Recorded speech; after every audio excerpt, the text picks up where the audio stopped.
ভাই কিভাবে বললে বুঝবা, কিভাবে বললে বুঝবা,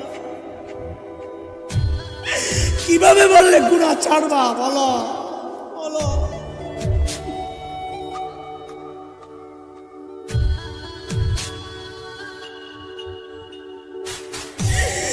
সন্তান চলতেছে জাহান্নামের দিকে, বিবি চলতেছে জাহান্নামের দিকে, আমি চলতেছি জাহান্নামের দিকে, অথচ মালিক ডাকতেছেন, আয় শোন না শোন না শোন, ওয়াল তানজুর নাফসুম মা কদ্দামাত লিগাদ। আমার সামনে তোকে দাঁড়াইতে হবে, দাঁড়াইতে হবে, দাঁড়াইতে হবে। কি নিয়ে আসবি এখন থেকে চিন্তা কর, কি নিয়ে আসবি, কি আছে বুঝি বলেন? আমার তো নাই কিচ্ছু, আপনাদের হালত কি বলে? এই তো চিন্তা করলে অস্থির হয়ে যায়। হায় হায়, যৌবনের 32টা বছর কোন কামে ব্যয় করলাম। প্রতিদিন যদি একবার করে সুবহানাল্লাহ পড়তাম, আমল নামায় কতগুলো সুবহানাল্লাহ জমা হইতো।